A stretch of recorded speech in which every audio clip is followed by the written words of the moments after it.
करते हैं। First of all हम यहाँ पे ये अंडरस्टैंड करते हैं कि what is the UI.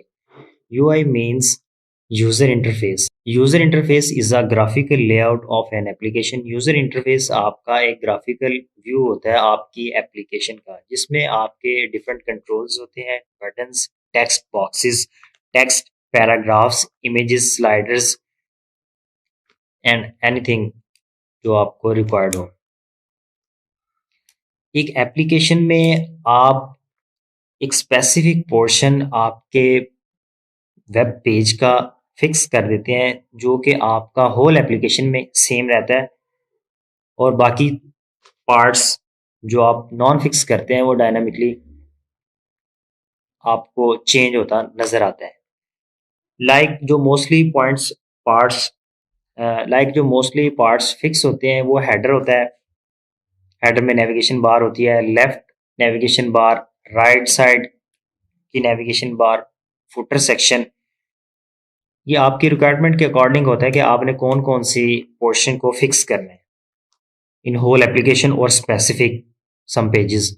ASP.NET MVC में लेआउट व्यू इंट्रोड्यूस करवाया गया है, जबकि इससे पहले ASP की एक टेक्नोलॉजी हमारे पास अभी भी यूज होती है, मोस्ट पॉपुलर है, वेब फॉर्म्स। उसमें ये कॉन्सेप्ट था लेआउट का अल्टरनेटिव मास्टर पेज का। अगर आप लोगों को आइडिया है मास्टर पेज का, तो ये layout view same as master page ही है, इसको जस्ट यहाँ पे यूज करने का मेथड डिफरेंट है। तो हम अपने एग्जांपल में ये देखेंगे कि हम फिक्स करेंगे अपना header section and footer section, जबकि हम यहाँ पे कुछ एग्जांपल्स ये भी देखते हैं जिसमें आपका हेडर सेक्शन भी फिक्स है, आपका फुटर सेक्शन भी फिक्स है, और आपका राइट साइड नेविगेशन बार भी फिक्स है। तो इस तरह की हम एग्जांपल्स देखते हैं अभी अपने इसी लेक्चर में। यहाँ पे हम बात करेंगे कि हम लेआउट व्यू बनाने से हमें क्या बेनिफिट्स मिलते हैं। तो इसमें ये होता है कि लेआउट व्यू हमें ये अलाउ करता है कि आप एक ही एप्लीकेशन में एक भी लेआउट व्यू बना सकते हैं और डिफरेंट भी। जब आप एक लेआउट व्यू बना के अपनी एप्लीकेशन में यूज करते हैं, सपोज आपकी एप्लीकेशन में 10 पेजेस हैं, तो आप एक लेआउट बनाएंगे और उन सब के ऊपर अप्लाई कर देंगे जो जो आपको रिक्वायर्ड होगा।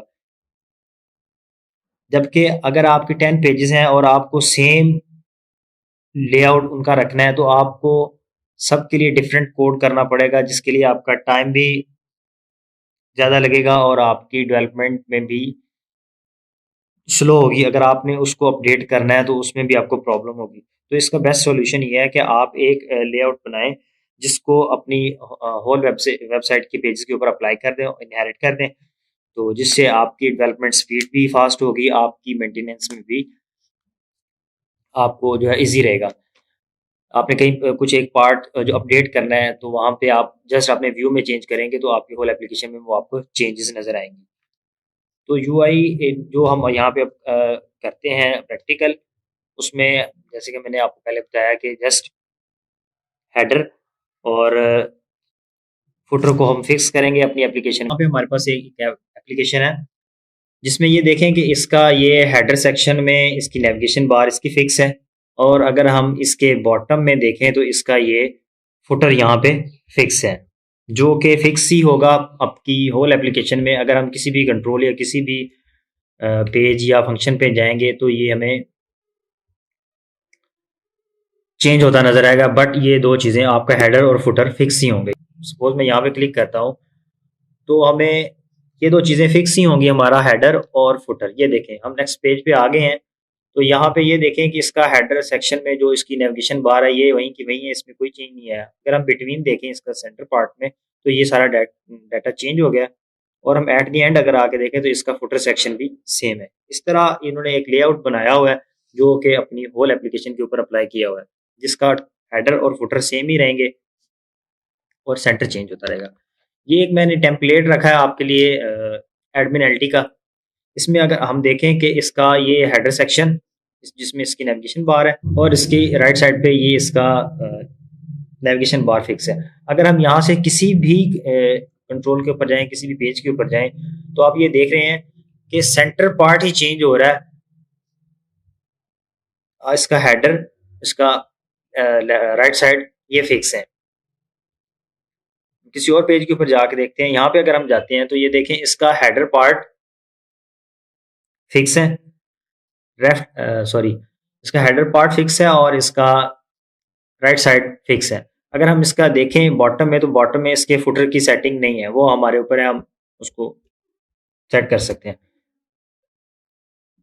ये देखिए मैंने यहाँ पे क्लिक किया है तो इसका जो फिक्स सेटिंग है, लेआउट जो इसका सेट किया हुआ है वो इसका सेम ही रहा, हेडर और राइट साइड, और सेंटर पार्ट इसका डायनामिकली चेंज हो गया। अगर हम इसी की एक और एग्जांपल देखें, यहाँ पे उसने इसका ब्लैंक सेंटर पार्ट रखा हुआ है और इसका हेडर, इसकी नेविगेशन बार और इसका राइट नेविगेशन बार फिक्स की हुई है। मैं यहाँ पे किसी भी कंट्रोल के ऊपर क्लिक करता हूँ तो आप देखिएगा ये इसका हेडर और इसका navigation bar right side fix रहेंगे। ये देखें, आपको अब अच्छे से क्लियर हो गया होगा। चलिए मिलते हैं नेक्स्ट पार्ट में।